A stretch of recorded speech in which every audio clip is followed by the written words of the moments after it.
Hello, folks, and welcome to Got Your Back NHL Edition. Brought to you by Kuma Outdoor Gear. Mike Johnson and Pierre Lebrun standing by. Gonna talk a couple of streaks ending in the National Hockey League last night. Of course, it's that season.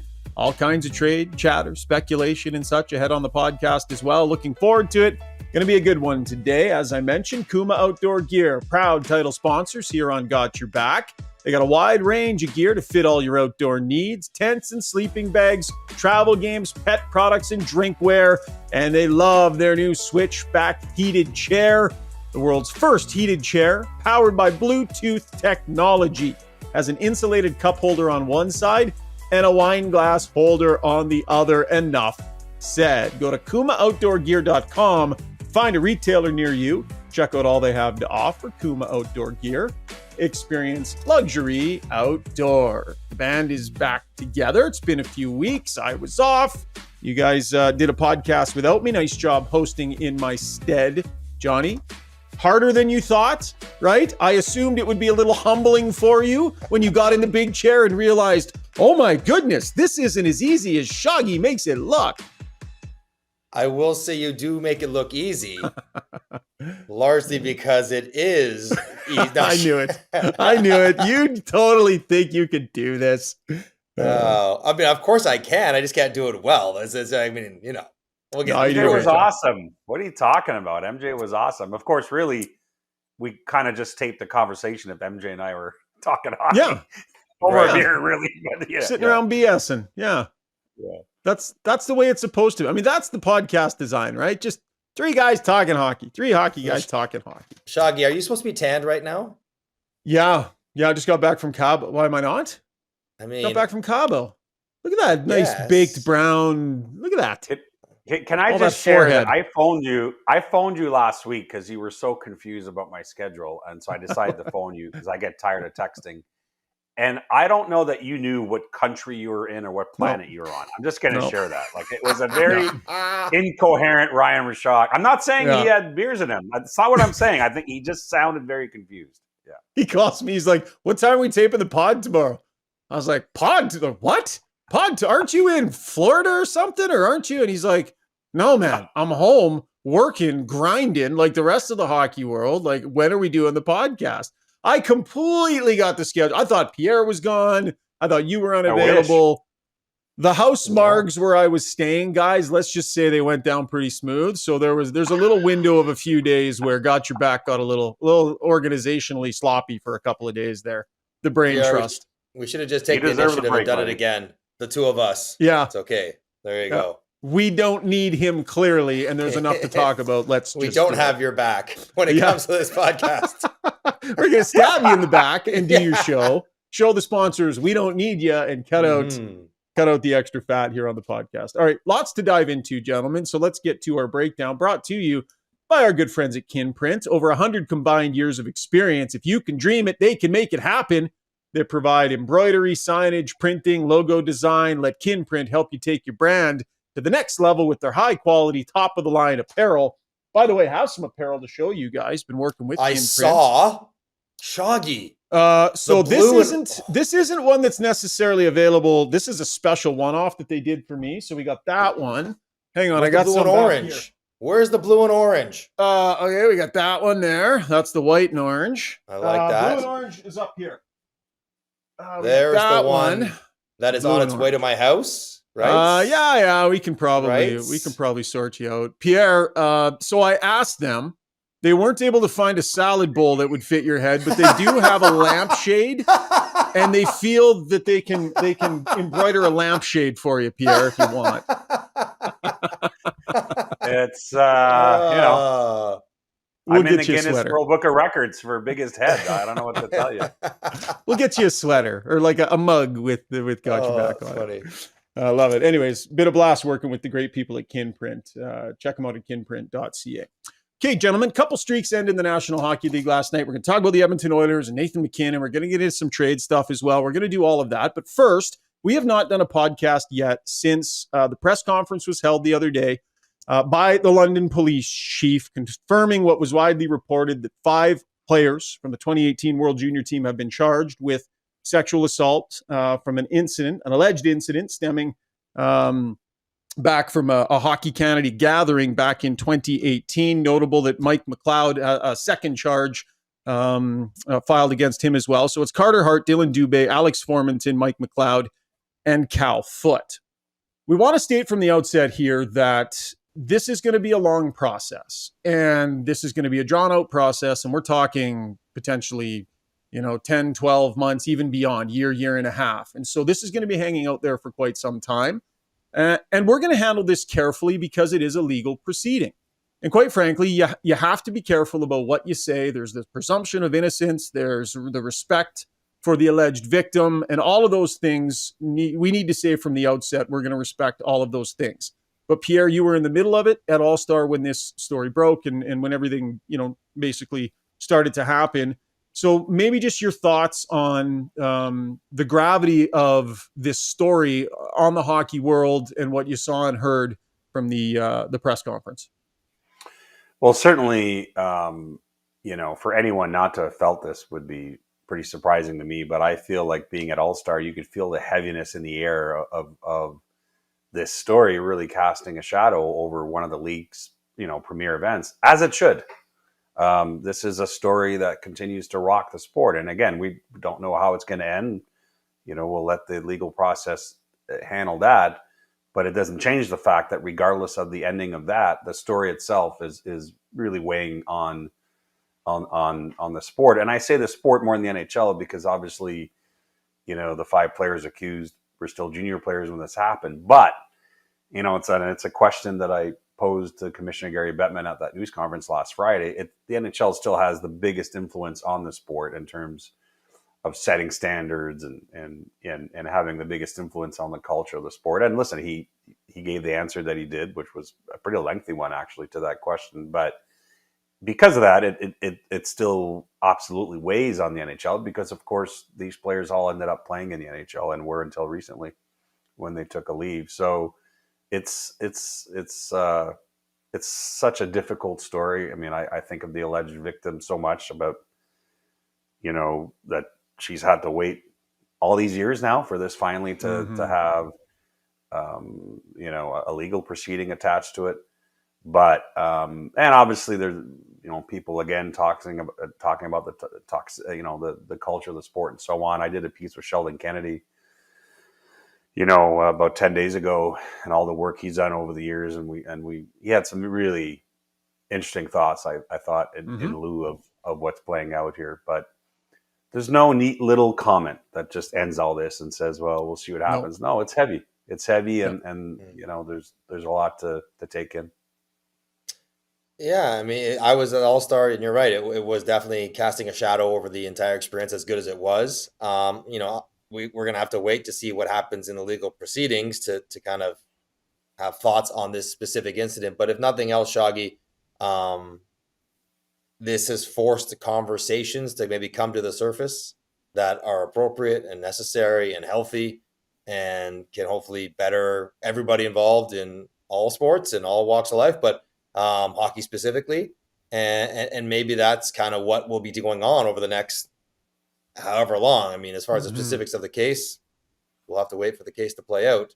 But, the conversations that it has spurred, unfortunate as they may be to have them, they're probably for the benefit of everyone involved in the sport. Yeah, completely. And I should mention that I reached out to both the NHL and in the NHLPA again on Monday after the London Police News Conference to see if the league and the PA had any more comment, and they didn't in that moment because I think they referred back to their comments from Friday. Marty Walsh from the PA made some comments, and obviously Gary Bettman made a number of them. And I will just, as an aside, mention that I'm probably surprised, and a lot of it is that, obviously those of us at the news conference, all of us had a lot of questions to ask, but Gary Bettman, I think, said more than I thought he would have.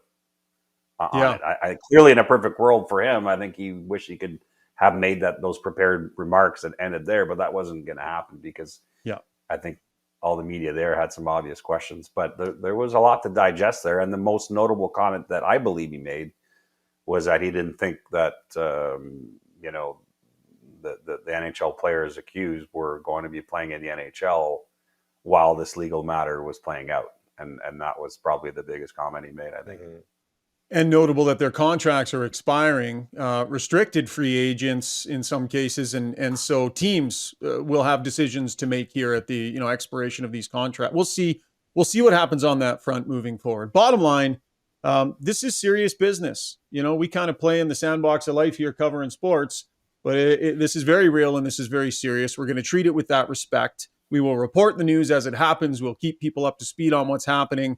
And we're not going to shy away from the tough conversations, but there will be a time and a place where those become more appropriate as, rulings are made and the legal process is allowed to happen. So we will follow it, we will report on it, and we'll have the discussions when it is appropriate to have those discussions.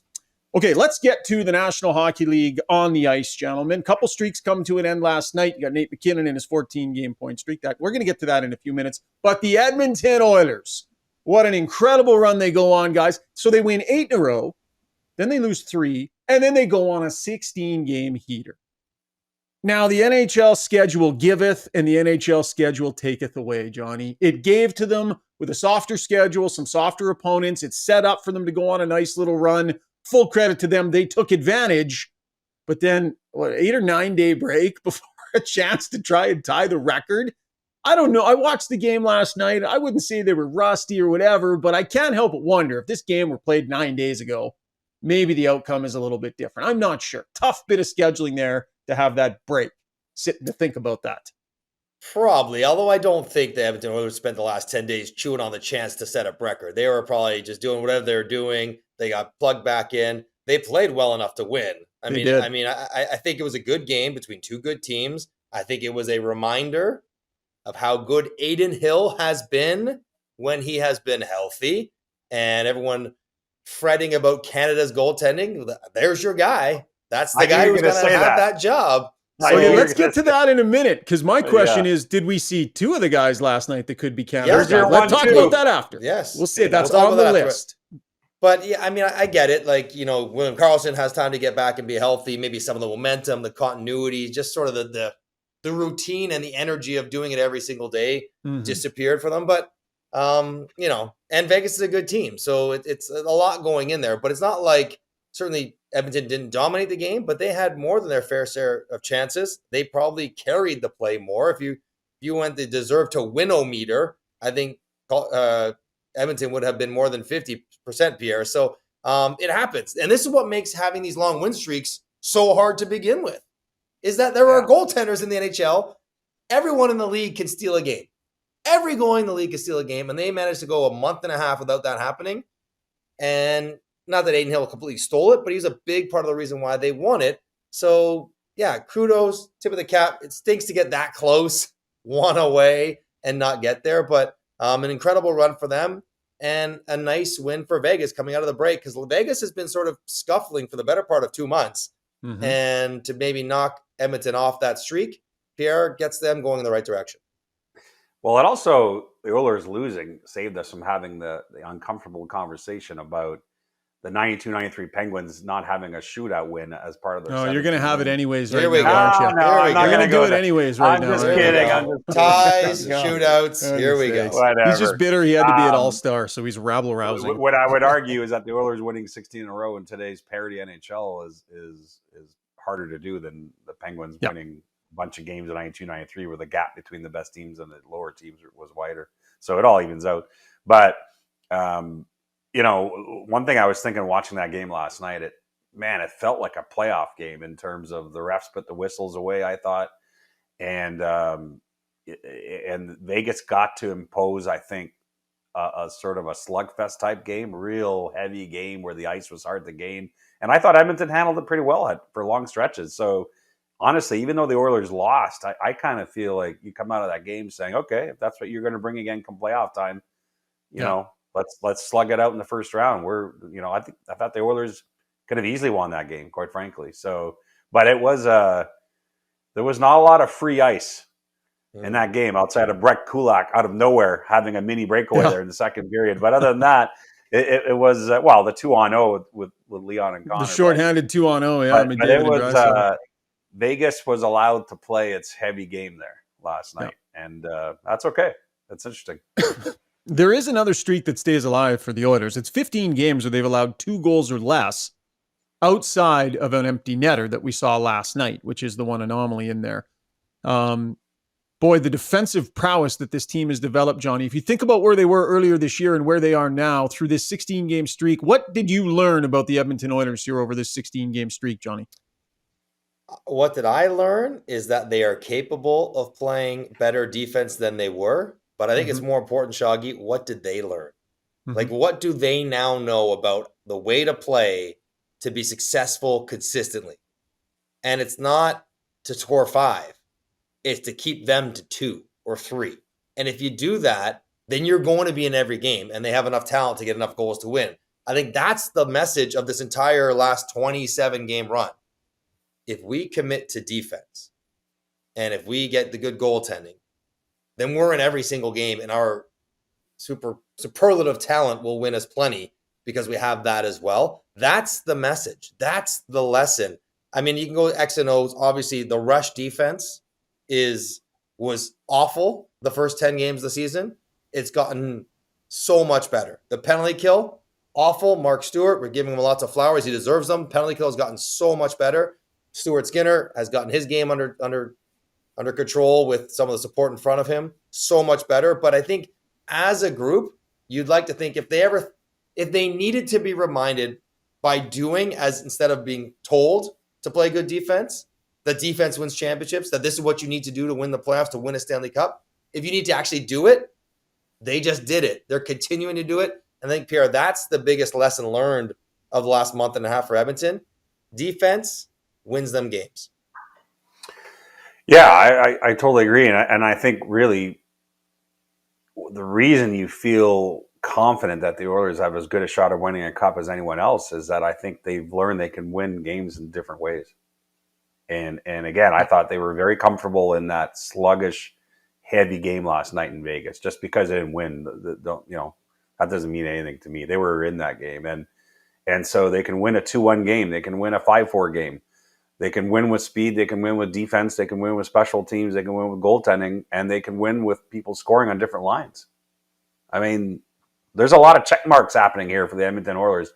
I think I understand why the front office sounds like that they've made their priority to go out and get another top 6 winger or a top 9 forward. But yeah, why not? Because it's a long road. If you want to go deep in the playoffs, you want to be as deep as you can. But honestly, this is a team right now that can beat you in a lot of different ways. Johnny, you brought it up before. We'll transition to Team Canada because those discussions are going to be a blast here over the next year or so. Goaltending is where the Canadian hockey fan would feel stressed. That's the part of the lineup where you start to feel stressed because you look at what the Americans are bringing to the table and holy snap with the choices they have. I wonder, did we see 2 of Canada's 3 goaltenders in last night's game? Potentially. Adin Hill absolutely deserves to be in that conversation. Stuart Skinner, scrappy. Is he going to scrap his way into that discussion? I think he's already in the discussion. Yeah. And I don't know if that says more about him and his great game, or maybe it says the lack of Canada depth that he would be right in the forefront of it. Bit of both. But a bit of both. I was looking at this just yesterday and digging into some of the numbers, and I'm not for a second suggesting Adin Hill should win the Vezina. So don't talk to me like that. In the games that Adin Hill has played, I think last night was just his 18th because he's been injured. He just hasn't played enough. He has been the best goalie per start in the NHL. Better than Hellebuck, better than Demko, better than Swayman. His numbers are outrageous. The goals against, the save percentage, the goal save above expected, the high danger save percentage, through the roof, better than those guys who are having the best years in the league. So, yes, Adin Hill not only deserves to be in the conversation, I think the conversation begins with him. I think he's the leading candidate, Pierre, and Stuart Skinner will be there if he's playing well, as he's shown he can. He'll be there right there as well. You only need one goalie, though, in these tournaments. Yeah. And right now, I think that goalie for Canada is Adin Hill. And just a little bit of texture here, Pierre, on those numbers. Johnny, you bring them up. Among goalies with at least 18 starts this season, he's first in goals against, 1.88. And save percentage, 938, Pierre. He should be in that Vezina discussion. Just one more layer. In the goals save above expected per start. Yep. Hellebuck's at like 0.6, so like almost more than half a goal extra per game he's saving. Hill's over 1. He's over 1 extra goal. Like he's like almost double what Hellebuck is per start, Pierre. So just like he has been exceptional. He has been exceptional in Vegas this year. Yeah, the only thing I would point out, and there's absolutely nothing I disagree with, but the only thing I would point out is part of rating excellence for me for starting goalie is how you're dealing with the workhorse element of it. Mm-hmm. And he was out for quite a while. And again, that's not his fault, but my point is that kind of allowed his stats to get frozen for a bit, but he's picked up where he left off. He's been awesome. So it may be nothing, but guys like Hellebuck and Demko, for example, have been at it all year and their stats have stayed pretty competitive. That's a harder thing to do because of the workload. I think right at the Olympics started next week. You saw your 1-2 punch and goal for Canada last night in Vegas. I mean, how else can you make an argument for anyone else? I mean, I'm not putting in Jordan Binnington ahead of Stuart Skinner as number 2. You know, there's some love out there for Montembeault. Mm-hmm. Yeah, I mean, but I think it's Hill Skinner 1-2. The only thing I wonder is if Russia's still banned from Olympic play in 2026. Remember how Peter Nedved, who's Czech, played for Canada in the Olympics? Can Ilya Sorokin maybe get sent to Canadian? I'm just kidding. I'm glad you bring that up, though, because Canadian hockey fans love to thumb their nose like, Brett Hull scored the 96. He's actually Canadian. He shouldn't be like, hang on. Peter Nedved played in the Olympics for Canada. So, like, Canada's not above taking a good player. Can't have it both ways. Who somehow qualifies for a tournament. And I think the story that I had forgotten it because I was pretty young when it happened, but because I wrote this long column on Peter Stastny last year for the top 100 for the Athletic, and I spoke to Peter, he reminded me, and I went back and I watched the YouTube clips. Peter Stastny played for Canada in a Canada Cup. Peter Stastny. Yeah. And it's like, you didn't have enough Oilers and Islanders and Habs to choose for in that Canada Cup that you slid in Peter Stastny, who was the second highest scorer of the decade of the 1980s, who, of course, is Slovak. Yeah. So there's another one too, MJ. Yeah, whatever it takes. Yes. It's going to be fun discussing what Team Canada potentially looks like. I'm glad it's there, man. I'm glad international best on best is back. And I know with the Four Nations, it's not exactly best on best, but you know what I'm saying. I'm glad that we get to dive in deep on those discussions again. It's good for the game and it's tons of fun. Let's talk about the Calgary Flames and the Vancouver Canucks. Make a significant swap. And on night one, boy, it just turns up roses for everybody. We'll start with the Canucks and Lindholm. Couple of goals right in the office, right in his new Rick Tocchet appointed office. MJ, it's just sitting right there.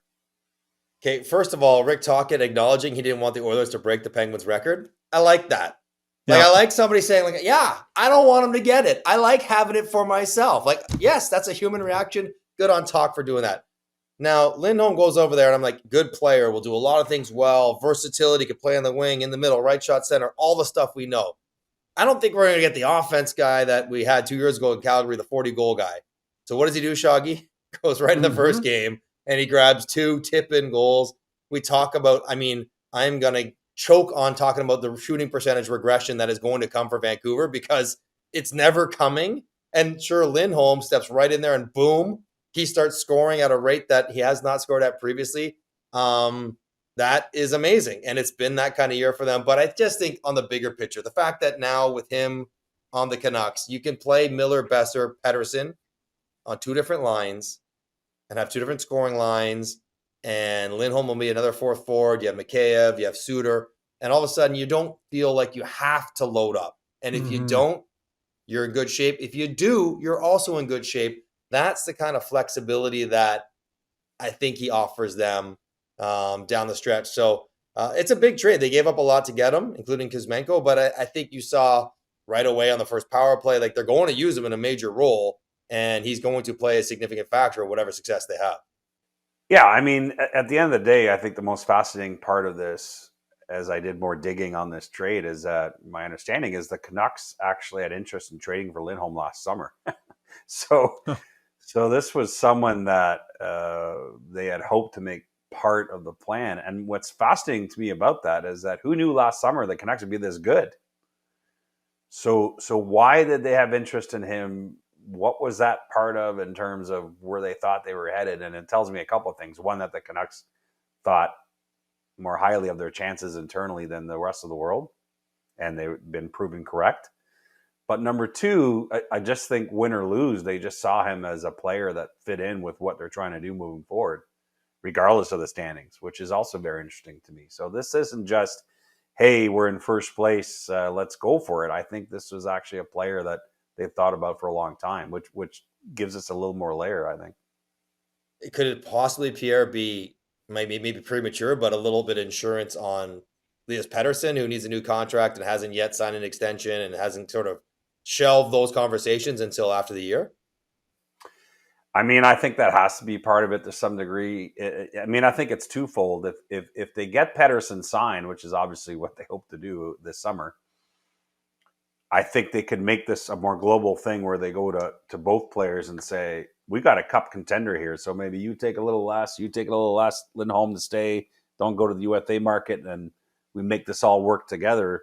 So I guess what I'm saying is, in some strange way, in the Pettersson talks, does it give the Canucks a little leverage there where it's like, we're trying to make this all work here.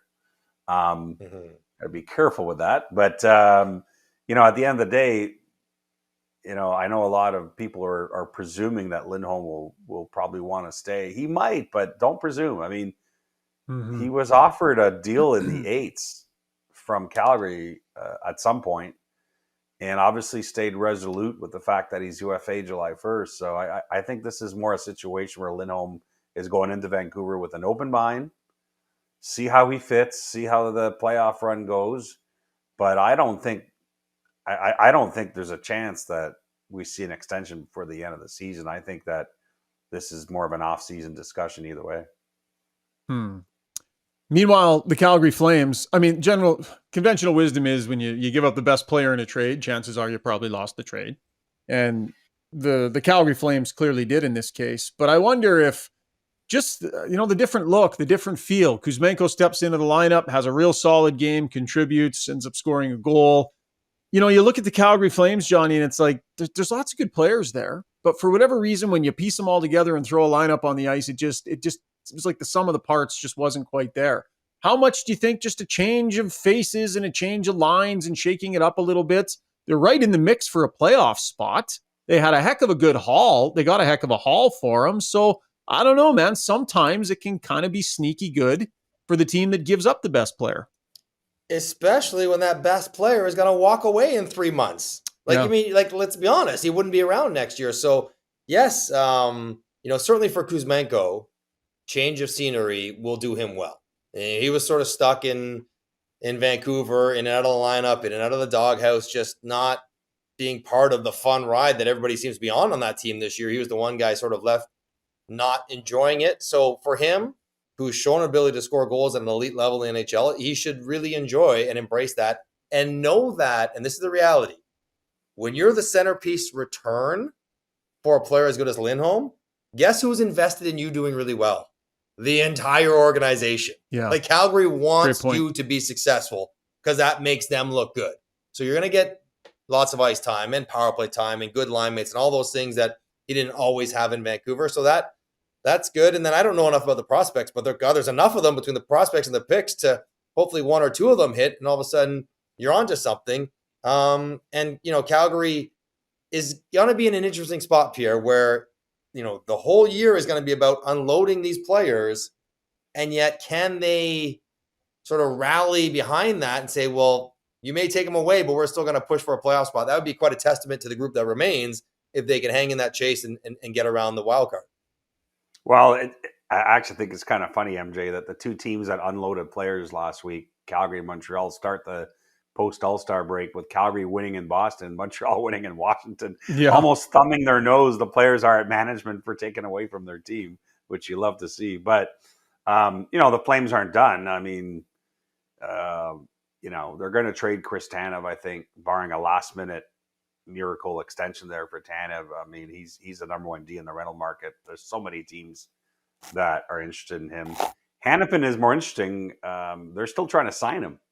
But this thing going back to the fall has been so wild, back and forth. So let's put it this way, whether they sign him or not, there's going to be some clarity that's needed in the next, I'd say 7 to 10 days, because Calgary has to know, because if they can't sign him, they got to, properly explore the trade market and not be in a rush to do it before March 8th. What about Markstrom? What about Markstrom? That's an interesting one for sure. And when I checked on it last week, I didn't sense that the market was hot yet there. But one team that I wrote about in my rumblings last week, one of my pieces, was that the Devils have showed interest in Jacob Markstrom. The Devils are not in a playoff spot. But I think the beauty, if New Jersey decided to go forward and put together an offer there, is that Markstrom is signed for a couple more years. Mm-hmm. And so you're really making a hockey trade if you New Jersey. And they need an upgrade in goal. I think it's pretty clear. That's been a real problem for the Devils. The other thing in all that is Markstrom has a full no trade. He controls his own fate. But his best friend just got traded. I mean, Lindholm is one of the big reasons Markstrom left Vancouver, spurned Edmonton on the way, and ended up in Calgary because him and Lindholm are so tight. And now his buddy's gone to Vancouver, ironically. So, I don't know that Markstrom was that interested in that trade deadline conversation until then. Let's see where it goes now. And I'll say this. You put him in Jersey, there's plenty of time to catch the bottom of the Metro. Like the bottom of the East is not, Mm-hmm. the elite of the elites. I think they have plenty of time with a goaltender and a healthy Jack Hughes to make a run. Great point. Why do people say, I'll say this, by the way, Johnny? Isn't that interesting? Like, why not just say it? Why not just say it? Would it not be more poignant if you just made your point as opposed to prefacing it with, and I'll say this? You're wrong. You're the one who makes up words. With all due respect. I'm saying it as a preface to the gravity of the statement I'm about to make. I'll say this, so you better listen to what I'm going to say.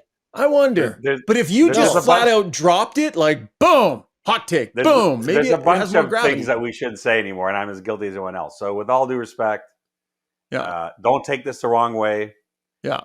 I say this with all honesty. Yeah. You should never say that because the other one? Think of what you're saying the rest of the time. The other one that runs rampant? At the end of the day. Yes. At the end of the day.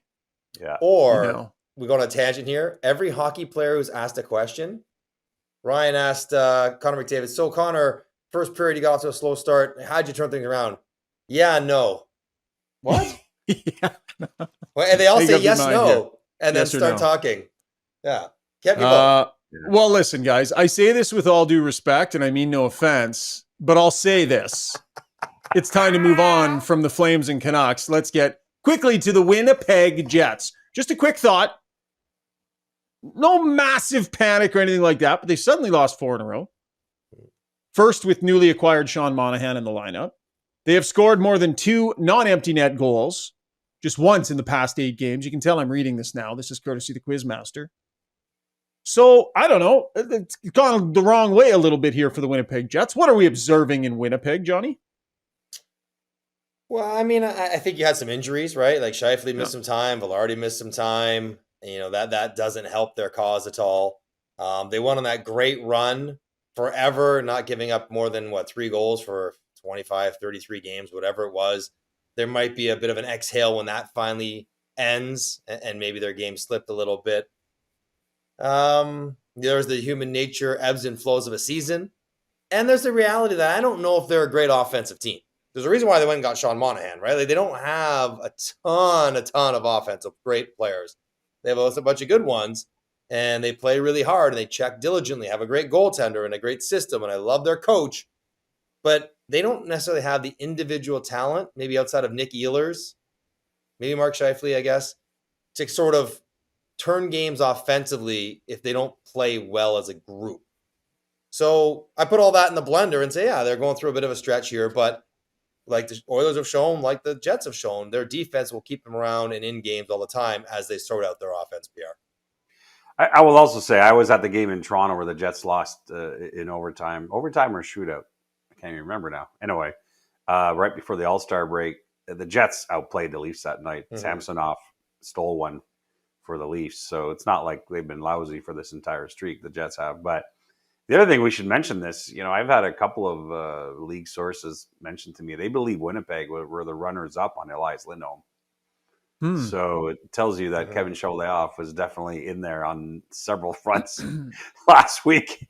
trying to shore up his top six offense and naturally, pivoted to Sean Monahan literally the next day in terms of his conversations with Montreal after missing out on Lindholm. And I love that. I mean, the Jets have a special year going. Yeah, first round pick's a high price to pay for Sean Monahan, but that first round pick's not helping the Winnipeg Jets for about 5 years.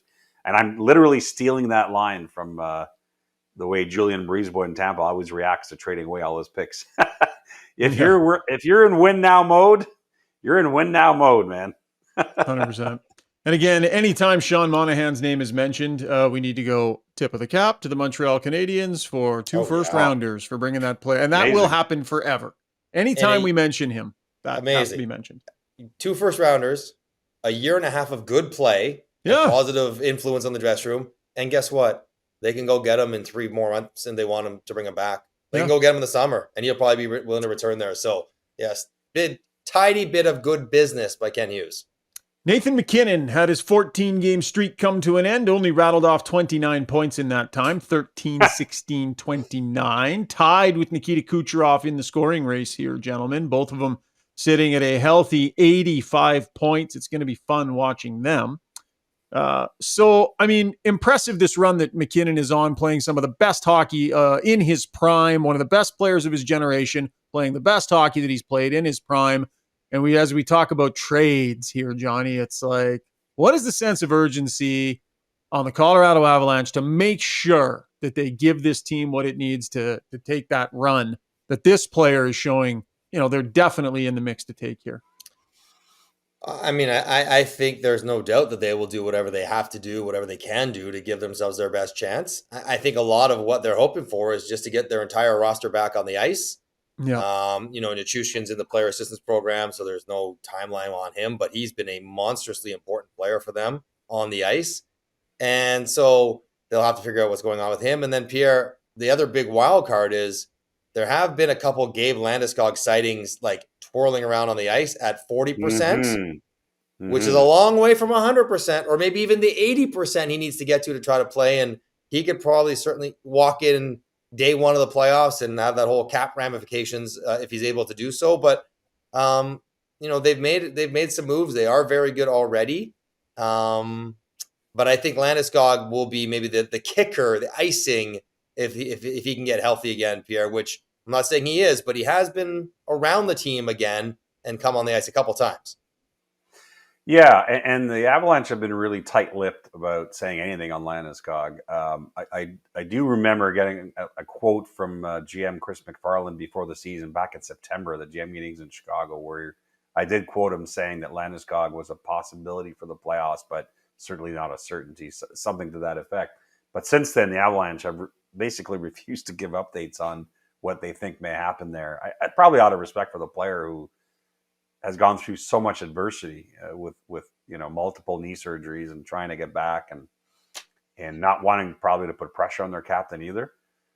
But and listen, I've heard from a few teams that have said, okay, what's going on here?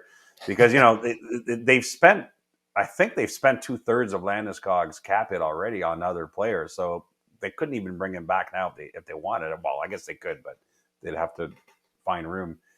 I don't see that here. I really think this is a long road back for what has happened with this player's knee, and I would also say this: like, if he does come back at some point in the playoffs, the guy hasn't played since they won the cup.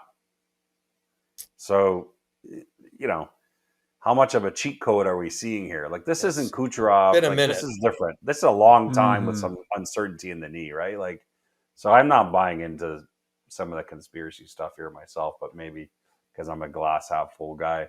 Having said that, I do believe the Avalanche showed interest in both Lindholm and Monahan to some degree, maybe not as aggressively as some teams, but they did inquire.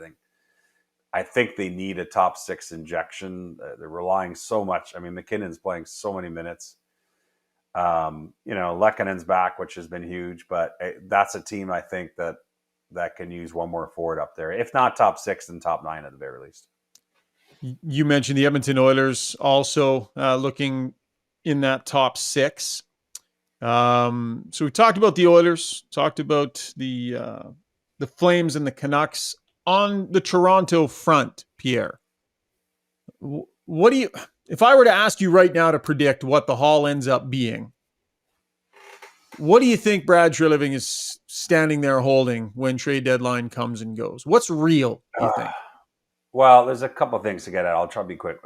One is that I really think that the Leafs stretch of games coming out of All-Star were going to be part of, I think, giving Brad Treliving the impetus to add.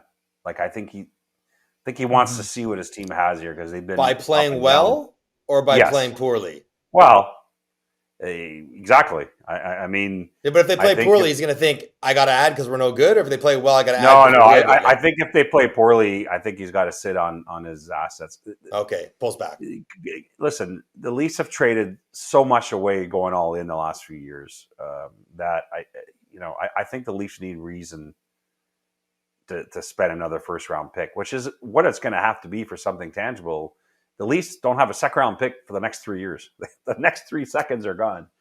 And I reported this last week, but to get in on the Tanev discussion right now, it's a second and another asset is what we're hearing around the league. The Leafs don't have that. Now, the Leafs can find other ways to find a package. There's no question Brad Treliving loves Chris Tanev. I mean, he had him in Calgary. It would be a great boost to the Leafs blue line. But I'm just telling you that I think the Flames have made it clear to Toronto, well, you don't have any seconds, so if you want Chris Tanev, it's your first. And that's a big price to pay. But then again, Winnipeg paid a first for Sean Monahan last week. So, maybe that's the kind of year we're having at the deadline. Now, if the Leafs can't get Tanev and they still want to add, there's Lyubushkin, there's Sean Walker, there's Sealer. They definitely want to add on their blue line. There's no question about it.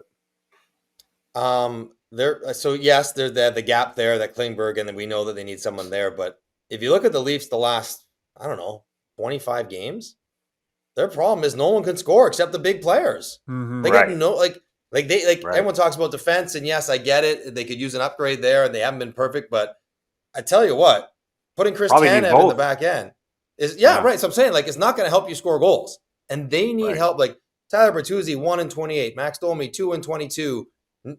Matthew Nyes 0-16, whatever they all these guys that they were counting on scoring 20-ish goals are in a wicked drought. So unless that corrects itself, it doesn't matter what you do defensively. They need offense. And it's been several years where they've needed offense. They don't usually go get it. And I think if they're going to get something, they need offense too. Well, maybe they get a bit of both. That wouldn't surprise me either. But again, going back to all the assets the Athletic, Scott Wheeler just did his organizational, or he's in the middle of doing his organizational prospect rankings. I think the Leafs are ranked 28th. They've gone for it a number of years here under the previous what happens. GM. But I guess I'm just saying, Pierre, going to get a defenseman doesn't cure all in Toronto. No, totally. Honestly, I think they need two defensemen. In my opinion, they need 2 defensemen and a top 9 forward. But how do you do that when you're sitting in a wild card spot? I don't know. You don't. Right. Back to the Edmonton Oilers really quickly here. We've been having the debate around town. If Ken Holland hangs on to his first round pick this year and the Oilers don't make a Stanley Cup final, is that a huge error, a huge bogey, or can he look at this team? Do you need to spend that first round pick on whatever forward you're about to bring in? Is that the caliber of forward that we're talking about here that the Edmonton Oilers need, Johnny? It's go, go, go, right? We all know the contract status with McDavid and Draisaitl coming up. We know what this team might be capable of. But he's also a GM that's wanting to leave the organization in decent shape in his final year. So is it a must spend on that first rounder? We're willing to give up the first rounder, but we can't afford to bring that guy on this year. Or if he's a guy with term, we can't afford to bring him on next year. That's the other part of the equation. It's not just willingness to part the pick, but also to afford the player. And I mean, I don't know who's the best forward out there right now, Pierre. Is it Adam Henrique? Frankie Vetrano? I don't know. No, I think it's Jake Gensel, but he's not really out there yet. Jake Gensel. Because So Jake Gensel. Trade him. Yeah. Yeah. So Boone Jenner. How about Boone Jenner for the Oil? Columbus going to move him, Pierre? Play center, can play wing, leadership. If you see the first round pick? I mean, all bets are off in Columbus because there's. I feel like that franchise is at a real crossroads. I don't think he's a guy that they're shopping, but I think that the Jackets have basically let teams know we'll listen on anyone other than our kids, right? So probably want a center back, maybe a young center back. I think for what the Oilers have been more fixated on the wing. Like that's why I brought up Gensel, but I mean Jordan Eberle, I believe, is on the Oilers' wish list if Seattle falls out of it. Daniel Sprong. There's a bunch of guys that I believe the Oilers have checked in on and kicked tires on. That's why you're starting to hear names come out. But I think the idea is, Fogel's played so well in that role, but I think the idea is maybe to find someone else for Leon. And I get it. I mean, obviously, why not? If you can. And to answer your question, the reason the first round pick discussion is so interesting from an Oilers perspective, and I don't want to stir the pot, but you don't know what the answer will be this summer from Leon Draisaitl. And so if for whatever reason the franchise is having to reshuffle a little, that's why the short term and the long term is an interesting discussion here. But honestly, I think the Oilers have as good a shot as any team to win the Stanley Cup.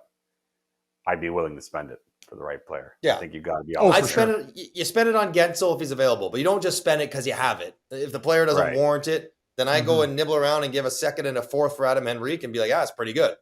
I'll go get, whatever it is. But if you're going to go get a premium player, you got to be willing to trade it right now, because the way this team is, the opportunity and the window, which Pierre has been stoking of opportunity before Draisaitl leaves, I think is what Pierre just said, is pretty tight. Headline it. Headline it all over. Don't radio me on our own podcast, okay? Yeah. All right, great discussion, guys. Trade season. I'm so fired up for the next month and a little bit here. This is where podcasting gets to be absolutely a blast, as long as the GMs don't all get ahead of it too much, because we want to draw it out here, keep the conversation meaty for the next month or so. That was our breakdown brought to you by our great friends at Kin Print. Before we wrap up the podcast, gentlemen, have to go to red card, yellow card, no card. There's no way I would let you guys down by not playing our favorite game the first week that I'm back on here. Pretty simple one, like really just a simple one. We all saw it. Nikita Kucherov at the skills competition on the Kucherov plan. He was in his own world on his own plan that night in a year where everyone they were hoping was going to take it a little more serious, where the players had a little more input and were listened to. In a year, Pierre, where they were trying to make this thing matter a little bit more, he showed up and could not have cared less. Some think it was funny as hell. Some think it was ridiculous. What are we issuing to Nikita Kucherov for his performance over that All-Star weekend? Red card, yellow card, no card. I almost want to start with Pierre here, Johnny. I want to know if Pierre's going to plant the flag here. Yeah, I'm going to go red card, because if you don't want to be at All-Star, there are ways where you can get out of it without being suspended. Says the guy that didn't want to be at All-Star. No, and I got sucked into it because my kids wanted to go. No, I'm just kidding. Although they did there you go.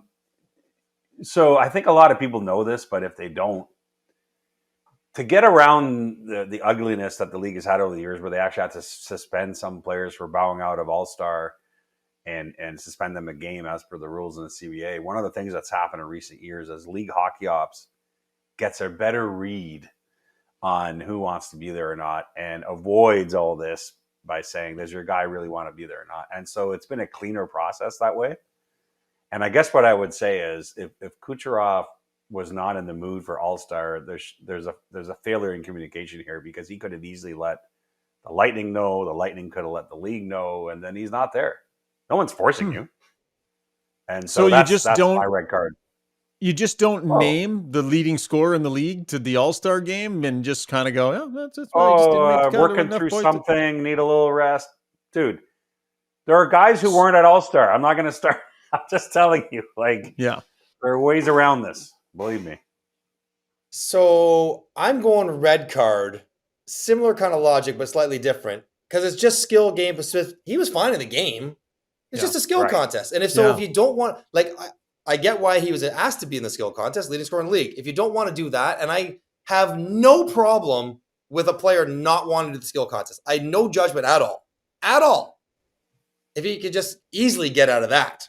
Easily he could be at the All-Star game and not participate in the skills contest. So I give him a red card. And the other part about it, Shauggy, as a player, I know how to make it look like I'm trying without trying. Oh, yeah.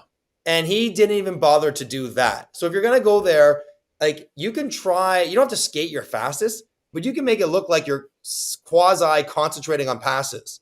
And even if you're not, and he elected not to do that. So if that's how he felt with the skills thing, just avoid it altogether. Or if you're going to do it, at least fake it. So I give him a red card because there was other ways to handle something he didn't want to do. And I gave him credit on the Saturday during the game. He played with the crowd. And I mean, the guy's an awesome, like, he's such an interesting character, actually, because people don't know that much about him. I got a lot of time for him, but totally mishandled skills. That's not how you handle that. So is there something to be said for, like, everybody else got beat by Connor McDavid in the skills competition. Everybody else got flat out beat by him. Nikita Kucherov didn't because he didn't even show up. He didn't even try. So if you know you're not going to win the thing, is there something to be said? Like, and I'm not saying it's okay that he did it, but is that where it comes from? No, not winning this thing. Well, I'm not pout because he's. Then don't do it. Or like he did the first contest, didn't go well, so like forget it. I'm not going to win this one, so just go through the motions. Like, I don't think it was that well thought out. I think it was just like, yeah, I'm not feeling this, whatever. So I'm going to just whatever. Yeah. And trust me, red cards. He could have tried his hardest. He still wasn't going to beat Connor that night. Yeah.